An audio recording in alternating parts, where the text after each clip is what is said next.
Sean, typically when I watch these videos of you riding, you are on the limit, at the limit of grip, at the limit of what the human body is physically capable of, and at the limit of what the KLX 300R with some slight modifications is also capable of. I understand that. I am doing a kindness that I explained in a previous video was extended to me by the riders I ride with. I have a gentleman behind me who shall go unnamed because I don't know if he wants me to use his name, and I just say some weird shit on here. So, sorry, weird on here. And somehow the universe is aligned, the planets have aligned, where I am just ever so slightly better than him at riding. Or maybe not better. On these particular trails, I'm more comfortable. I had recently taken an October trip to the Jericho Mountains where I was honed, razor sharp, pressure bust pipe, you know what I'm saying?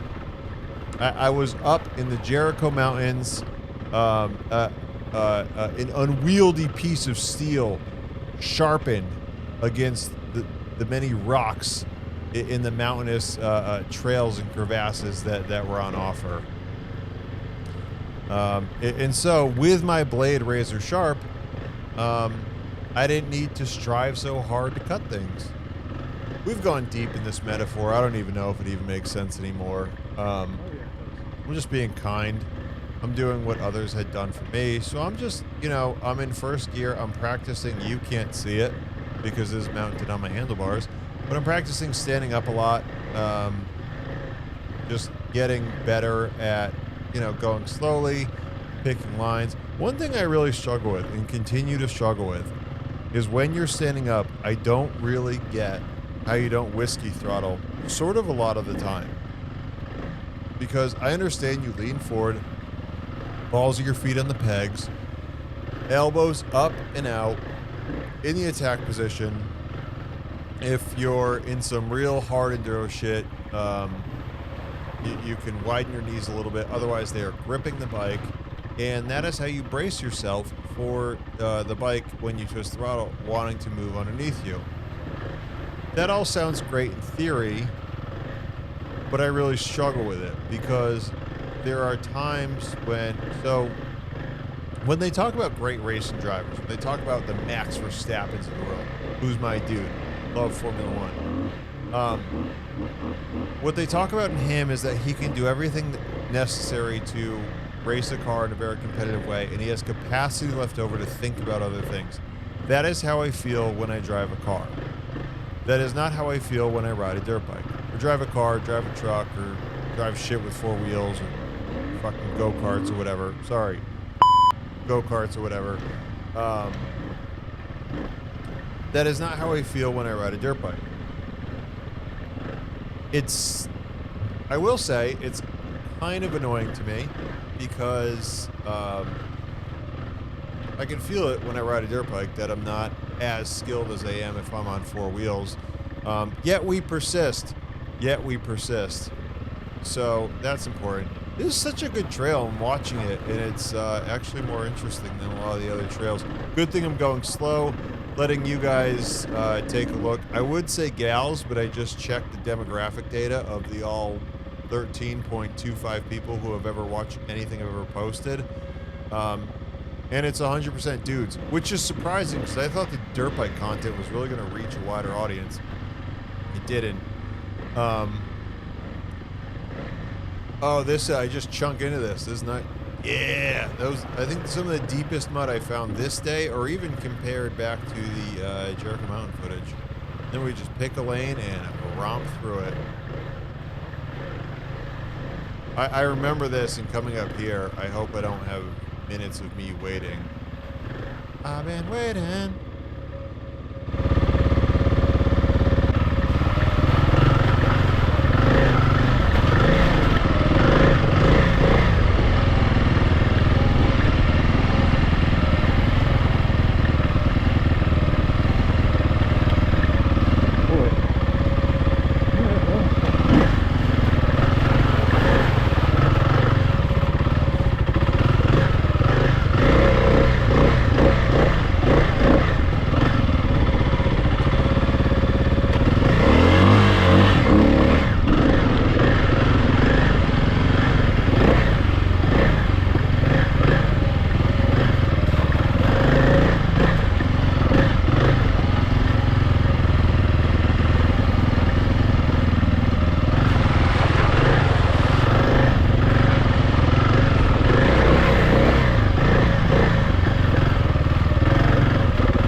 previous clip, I mentioned how I'm doing a kindness to a rider behind me.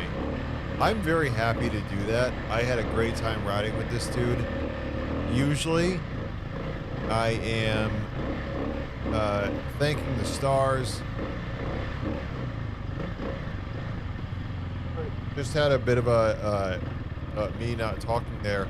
I felt a weight on the back of my chair. I thought my wife might have been home, but indeed it was a cat climbing up the back of my chair. Good shit. We talked about cats in the last video. She's still doing it. I'm not sure when this will stop, but I support her aggression. Anywho, happy to do it.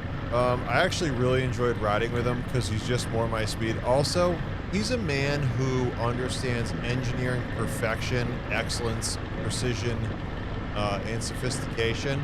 And I know this because he has a KLX 300R. Now, does he have a power commander? Does he have an aftermarket exhaust?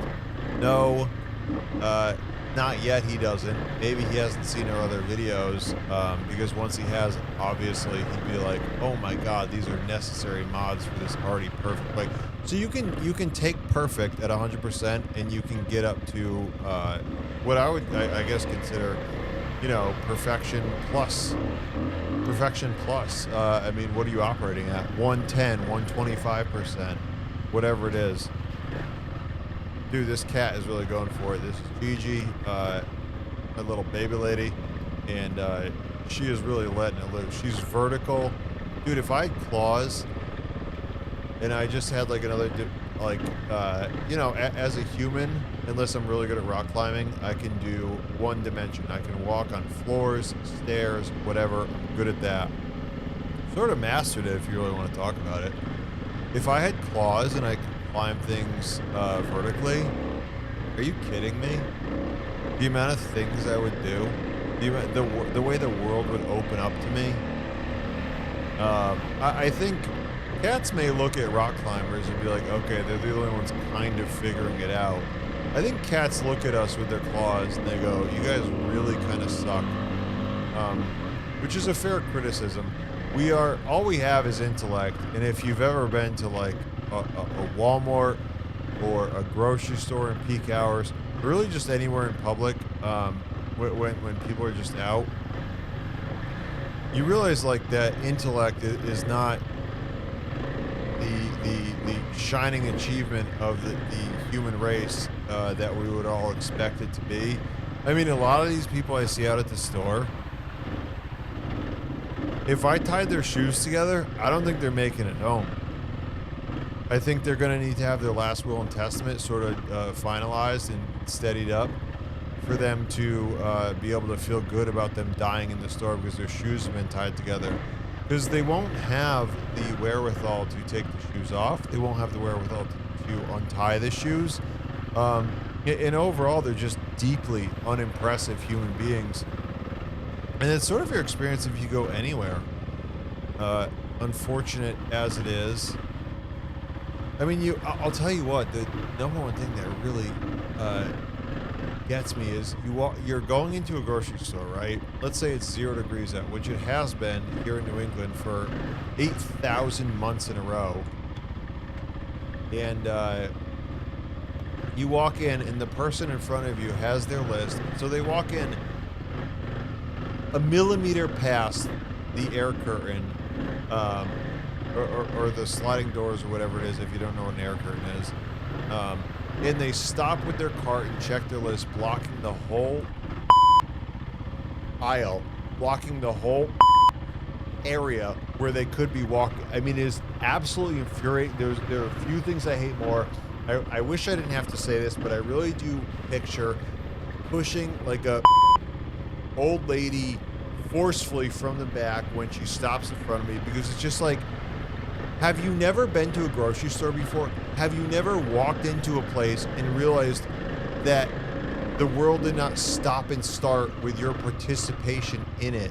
I mean, it drives me absolutely insane that these people just walk in, they're like, oh, I'm the only person that exists. It's completely acceptable for me to stop here and check my... It's like, I'm behind you. Sorry.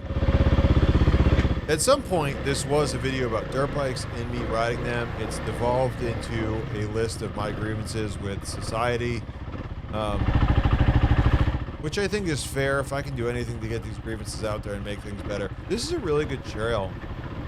I really enjoyed riding this. This was a lot of fun. The best thing that happened when I was riding with this dude, I missed. Obviously, there's a rule with recording. I think I touched on it in the video. Oh, I don't know what video. But if something should be recorded, it's almost guaranteed that it never will. No, I just want to be clear. I would never, you know, actually shove an old lady. All I want to do is help them. But, like, the main way that I want to help them is just say, like, hey, could you move a little bit farther into the store? Can I help you grab anything? Be happy to do any of that. They deserve help. Anybody who lives to above 70, I'm looking to help out. Old people rock. But you gotta understand where I'm coming from. I'm a sort of a psychopath. I walk really fast. I've almost had and have had collisions with people because I walk too quickly. I have zero patience for almost anything. And almost all the time I have to curb my impulse. You just want to go a million miles an hour with everything. Obviously this manifests in driving. What a good trail this is. What a good trail. It manifests in like a million different ways. One of them being the restrictive exhaust system laws in New Hampshire. I'm sure there's a reason. I'm sure somebody meant well when they're like, you can't have loud dirt bikes. And if it were riding past my house... Now, if it were riding past my house, I always love when I hear loud shit. I think it's cool. Except for this one who... I think he broke up with his girlfriend. I think he was a boyfriend of a girl that lived nearby, and he drove this piece of absolute Honda Accord. It was a real scumbucket type of thing. And every night at around 9 or 9:30, and I'm early to bed. Not always early to rise, keeps me in healthy, wealthy, wise, Benjamin Franklin quote. He not super on the ball there. But at like 9:30 he would leave my neighborhood, and his Honda Accord would just be loud as absolute. And ugh, boy did that annoy me, because I'm like falling asleep and it's like a slow car. It's a slow car in a low revving engine, even though a lot of Honda engines can rev pretty high. It's a slow car with a low revving engine, so I'm not even hearing anything performance based. And the real irony to this is, that I was that guy. When I was 16, I one day just randomly cut the entire exhaust system off my Jeep Cherokee. For those of you interested, had a 4-liter inline 6, one of the greatest motors ever devised by man. Really, it truly is. If you've never had one, you don't really know. If you have, you definitely know what I'm talking about. And I ran it open header, and it was just the loudest thing you've ever heard. I mean, this thing was properly loud. I had a kid at school. He was like, "Did you put a V8 in that?" I'm like, "I'm flattered. You would think I would do all that." But no, I just cut the exhaust off a straight 6. It was just shockingly loud. I was always into cutting my exhaust of vehicles, making them loud. I just always did it, and so I think that there's some sort of poetic justice in me being annoyed by it now. But whenever I hear dirt bikes, I'm always pretty happy to hear them. 2 strokes of sick. I'm always happy to hear them. But I get it. It's all coming around for me, and I deserve it. And this is a good trail, and I wish my bike was louder, because I am a hypocrite. And the kid down the street in his 91 Accord, whatever, he should be allowed to have a loud car or whatever. Or no, he shouldn't. Leave earlier. What are you doing? Ride a bike. You park it down the street. Park it in a parking lot down the street, you asshole. Ride a bike to it. What are you doing starting your car? Short shift the fucking thing. Why don't you? If you're gonna make it such a fucking big deal that you gotta fucking exhaust the thing. I completely abandoned the beeps because I'm just, I'm upset. Oh, you know what too? I had a loud exhaust and I had, I would always put like two 12-inch subwoofers in like the best door speakers I could get. So I had a stereo system that could just like sort of rattle your organs. I was such a asshole when I was younger. I didn't do a good job beeping that. I was such an asshole when I was younger. Well, good to reflect on these things, good to think about, good to know. Also, if you're gonna do it, if you're gonna have a loud car, like, you know, have a vehicle that can go off-road, rescue people, or get through snow or whatever. Don't have some fucking front-wheel drive Honda Accord, like I'm gonna respect that thing. Decent hill climb here. Would have hit it faster, obviously, if I didn't have someone behind me. I'm a super skilled rider. I could ride that a wheelie up that in 5th gear. Probably do a quick backflip off a tree, and then keep going, because that's kind of how I roll.